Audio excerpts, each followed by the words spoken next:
मैं इस वक्त मौजूद हूँ दाता दरबार की बैक साइड पर। यहाँ पर एक हवा की बेटी मौजूद है जिसकी एक ही ख्वाहिश है कि मुझसे मेरा मियाँ मिलवा दो। मैं साथ पढ़ी हूँ, हाफिज़ कुरान हूँ, दीन दुनिया में जानती हूँ। एक औरत ज़ात इस मुआशरे में अकेली रहना नामुमकिन है। हम बड़े बेताब हैं कि हमारी तरस गई इसको देखने के लिए। बेटा क्या नाम है आपका? मेरा नाम मिसिस अजहर आसफा है। अजहर साहब किधर हैं? पता नहीं है किधर, 4 साल हो गए। 4 साल हो गए। जी। ना तुम्हें कोठी की ख्वाहिश है, ना तुम्हें पैसों की ख्वाहिश है, तुम वो दुनिया देख चुकी हो। नाजरीन, बैक कैमरा मेरी बेटी ने मुझे बताया कि मेरी बेटी फॉरेन कंट्री भी होके आ चुकी है, दुबई तक का टूर कर चुकी है मेरी बेटी। लेकिन इस वक्त आप इसकी हालत देखें, सिर्फ मियाँ के इश्क में। क्योंकि औरत जब किसी को दिल देती है, प्यार करती है, तो फिर हदें पार कर जाती है और कोई नजायज नहीं, कोई नजायज ताल्लुक नहीं बनाना चाह रही। निकाह पड़ा हुआ है। निकाह हुआ था? अल्हम्दुलिल्लाह हमारी कोर्ट मैरिज हुई थी। घर वालों से छुट्टी? नहीं, मेरे घर वाले हैं ही नहीं ना। अम्मी अबू बहुत हुए हैं, भाई हमारा है नहीं, हम 4 बहनें ही बहनें थी। वो अपने घर वाली थी, इसलिए मैंने वो कोर्ट मैरिज की थी। तो आपका गवाह कोई नहीं बना? वो बने थे मेरे मियाँ की तरफ से। अच्छा, मसला कहाँ से खराब हुआ? अजहर प्यार करते थे आपसे? जी, हमारी लव मैरिज हुई तो जाहिर सी बात है प्यार तो करते थे। प्यार करते थे जी। दुबई वो लेके गए थे या खुद गई? नहीं, उन्होंने मुझे विजिट पर बुलाया था। आपकी दोस्ती कैसे हुई थी? मैं पार्लर की जॉब करती थी अवांटोन में, अवांटोन नैना ब्यूटी पार्लर में। तो वहाँ ये फ्लैक्स वगैरह लगाने के लिए गए थे। ये flex operator, designer operator, machine operator था। और आपको पसंद आ गया? जी। वहाँ हमने नंबर दिए लिए, वहाँ से हमारी स्टोरी शुरू हो गई। वहाँ से स्टोरी शुरू हो गई। कितनी देर स्टोरी आपकी जारी रही? हमारी यही 8-10 दिन बाद इतना ही फर्क पड़ा है। 8-10 दिन में तुमने शादी का डिसीजन ले लिया? जी, क्योंकि मैं ये लोगों की जिल्लत भरी जिंदगी नहीं ना जीना चाह रही थी। मैं इज्जत से बैठकर जिंदगी जीना चाह रही थी। अच्छा, बाकी जो रिश्तेदार हैं, कौन कौन है रिश्तेदारों में? हमें कोई नहीं मिलता था जब से मेरा माँ बाप फोत हो गया, ना चाचा ना बाबा ना ताया, कोई नहीं हमें मिलता था।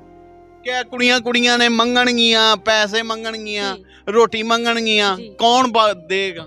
जी, यही बात, इसलिए हमें उन्होंने मुंह ही नहीं लगाया। माँ बाप का जो था उन्होंने हड़प लिया। आप परेशान ना हो। क्या प्रॉपर्टी थी माँ बाप की? अल्हम्दुलिल्लाह मेरे माँ बाप ये फसल वगैरह बेचते थे।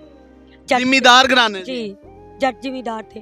किस चीज की जरूरत है? मुझे मेरे हस्बैंड की जरूरत है, क्योंकि जब इंसान अकेला हो जाता है ना, तब ये दुनियादारी उसको जीने नहीं देती।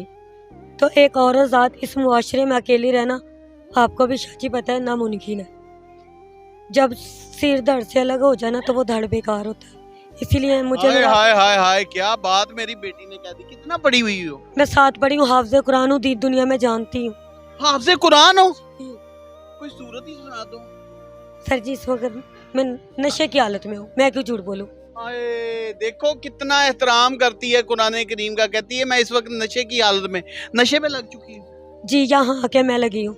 क्या नशा करती हूँ? मैं आइस पीती, आइस पीती हूँ? जी। अच्छा, मुझे ये बताओ कि आपकी अजहर के साथ बिगड़ी कैसे? हमारी कोई लड़ाई झगड़ा नहीं था, कुछ भी नहीं था। एक मेरी दोस्त बनी हुई थी, बस वो, क्या नाम था उसका? मैंने बस हमदर्दी की सना चटनी है, यहाँ पे भी मशहूर है वो मेरे मियाँ को यहाँ लेकर आई थी। मेरा मियाँ सादा सिगरेट भी नहीं पीता था। एक पढ़ी लिखी फैमिली से वो बिलोंग करता है, बहुत अच्छी फैमिली है उनकी। कितने बहन भाई हैं अजहर साहब? वो 3 बहन भाई है। बहन उनकी बड़ी है, वो यानी कि शादी वगैरह नहीं कर सकते। माँ उसकी वालदा है बड़ी, वो 5 वक्त की नमाज़ें ने घर घर लोगों को, बच्चों को कुरान पाक पढ़ाती। बहुत अच्छी नाइस फैमिली। आज भी उनको मैं दुआएं देंगी, मेरे दिल में उनके लिए कोई बुराई नहीं है। बिगड़ी कहाँ से अजहर ने तुम्हें छोड़ा? तुमने छोड़ा कि उसने छोड़ा? कोई बिगड़ी नहीं थी, कोई बिगड़ी नहीं थी। ये मेरी एक दोस्त यूं आई है, उसको उड़ाकर ही सना जट। हाँ, ऐसे मुझे पता ही नहीं चलने दिया। यानी कि आपके बंदे ने फिर बेवफाई की? उन्होंने नहीं बेवफाई, शायद मुझ में कोई कमी रहेगी। आज भी अजहर को गंदा नहीं कर रही? अल्हम्दुलिल्लाह मेरा बजाजी खुदा है, मैं उस पर उंगली उठाऊंगी तो अपने पे उठाऊंगी। अगर मैं उसकी इज्जत नहीं रखूंगी तो कौन रखेगा? इसीलिए मैं उसको नहीं ब्लेम करूंगी, मैं खुद को करूंगी। तो अभी अजहर कहाँ रह रहा है?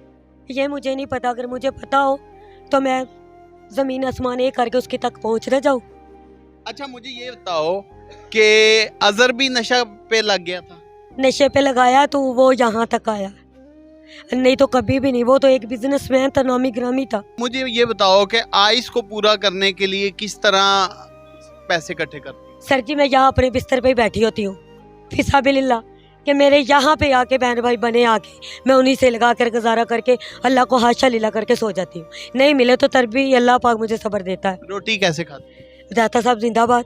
अजहर को कुछ कहना चाहती हो? कोई दुख हो, कोई तकलीफ हो?